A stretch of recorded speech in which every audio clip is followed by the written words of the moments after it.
زما اوښکې شي ور یادې چې باران وي، زما اوښکې شي ور یادې چې باران وي، د راتلو یې ډېر امکان وي چې باران وي. مړ به شمه مړ به شمه ای صنمه رانه مزه چې باران وي چې باران وي. ملګرو سلامونه مې ومنئ. سرتاج افریدی یم در سره د خپل یوټیوب افیشل پیج نه سرتاج افریدي نه. امید لرم چې ټول به ښه د صحت په جامه به نن د بلال ملال صاحب سره مرکه مو را جوړه کړې ده. د افریدي قوم سره تعلق ساتي او باړي سیمې سره بیا علاقې سره تعلق ساتي. نو د بلال ملال صاحب سره به نن یو څو خبرې هم وکړو، شعرونه به هم اورو. ځوان فکر شاعر دی ملال صاحب، په خپل پروګرام کې درته مینه وایو. مننه سرتاج بھائی، تاسو هم ډېره مننه کوم چې په داسې لاند ټایم کې موږ وخت راکړو. ډېره مننه تاسو هم. ملال صاحب شاعري آغاز د کله نه کړی دی؟ د ادبي ژبې څخه مې ډېر وخت نه مینه او چې غزل شروعات چې کوم دی 2018 نه دی مو کړی.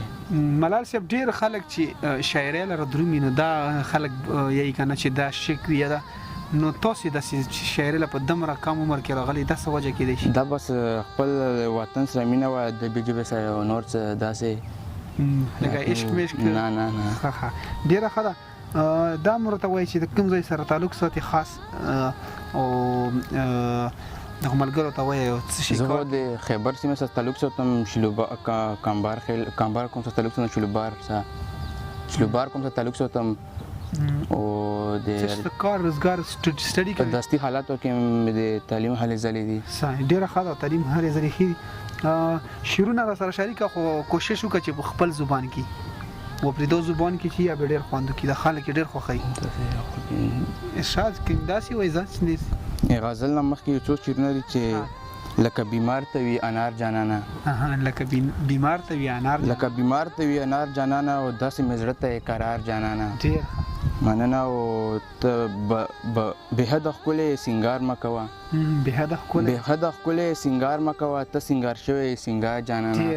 مننه. او شعر ده چې ستا په مینه زه باور کومه، ستا په مینه چې ستا په مینه زه باور کومه، ځکه څوک نه لرم ریبار جانانه. مننه. او غزل مقطع چې ستا تصویرونه رومالونه مې سنبال ایښي دي، ستا تصویرونه رومالونه مې سنبال ایښي دي، لکه غوټۍ لکه ګلونه مې سنبال ایښي دي. مننه. او قسم په خدای تیارو کې لاره کوي، قسم په خدای تیارو کې لاره کوي، د خپل بابا نصیحتونه مې سنبال ایښي دي. مننه. او قسم په خدای تیارو کې لاره کوي، د خپل بابا نصیحتونه مې سنبال ایښي دي. مننه. او د ماشومتوب تصویر دې نه ورکوم، د ماشومتوب تصویر دې نه ورکوم، هغه رنګونه ښایستونه مې سنبال ایښي دي. مننه. او زه لیونتوب کې په نیمه لاره نه پرېښودم، زه لیونتوب کې په نیمه لاره نه پرېښودم، زندانه ستا زنځیرونه مې سنبال ایښي دي. مننه. او مقطع چې ملاله ځان ته یې فراق کې وایم، ملاله ځان ته یې فراق کې وایم، ټپې غزلې ستا شعرونه مې سنبال ایښي دي.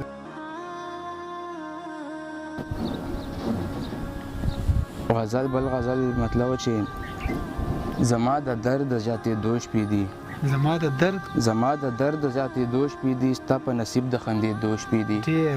مننه. او پتا چې نوې زلمیتوب راغلی، پتا چې نوې زلمیتوب راغلی، بس دغه شپې د خوشحالو شپې دي.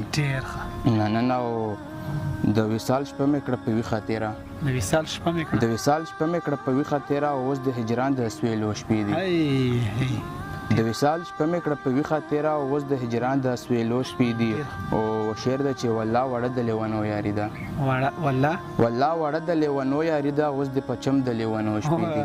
مننه. او مقطع چې ستا ملال په داسې ځای کې اوسي، ستا ملال په داسې ځای کې اوسي، او چېرته چې کړې افریدو شپې دي. ډېر ښه. مننه. او بل غزل نه مخکې څو شعرونه چې دلته نختر او چنارونه په بارودو سوي، دلته نختر او چنارونه په بارودو سوي، او د مستو پیغلو ګودرونه په بارودو سوي. ډېر ښه. مننه. او هغه چې زه او تا به تل ورته په سیل ختلو، هغه چې زه او تا به تل ورته په سیل ختلو، هغه د غره په سر ټالونه په بارودو سوي. ډېر ښه. مننه. هغه چې زه او تا به تل ورته په سیل ختلو، هغه د غره په سر ټالونه په بارودو سوي، او دغه جنت وطن یې ټول په جړاګانو سر کړو دغه جنت وطن یې ټول په جړاګانو سر کړو دلته غزل او سازونه په بارو توسوي ډېر ښه مننه بیا د خیبر نه د بمونو اوازونه راځي بیا د خیبر نه د بمونو اوازونه راځي ګوره پسې بیا د هر کور نه ویرونه راځي ډېر ښه مننه بیا د خیبر نه د بمونو اوازونه راځي او ګوره پسې بیا د هر کور نه ویرونه راځي او زمون کوڅو ته د تورمخي لکه بیا راغلي زمون کوڅو ته د تورمخي لکه بیا راغلي چې د سړک نه د ټینکونو اوازونه راځي ډېر مننه زمون کوڅو ته د تورمخي لکه بیا راغلي چې د سړک نه د ټینکونو اوازونه راځي ډېر او لږ ورته غوږ شه په سرلی ترې په جړا تللی دي لږ ورته غوږ شه په سرلی ترې په جړا تللی دي له دې چمن نه د ګلونو اوازونه راځي مننه او کافر نه یم خو تا پسې منځونه نه کوم کافر نه یم خو تا پسې منځونه نه کوم ستا د جومات چې دا بیا وخته اذانونه راځي مننه او مقطع چې لکه مولا بلال ملال چې اوس غزلې لیکي لکه مولا بلال ملال چې اوس غزلې لیکي اوس یې خطونو کې رنګین شعرونه راځي ډېر ښه ډېر زبردست بلال ملال صاحب زړه پورې شعرونه په کم وخت کې ملګرو دا بلال ملال صاحب چې په زړه پورې شعرونه لیکي الله دې وکړي چې نور هم دا تکړه کارونه وکړي داسې پښتو ادب کې د بلې مرکې پورې د لوی الله پامان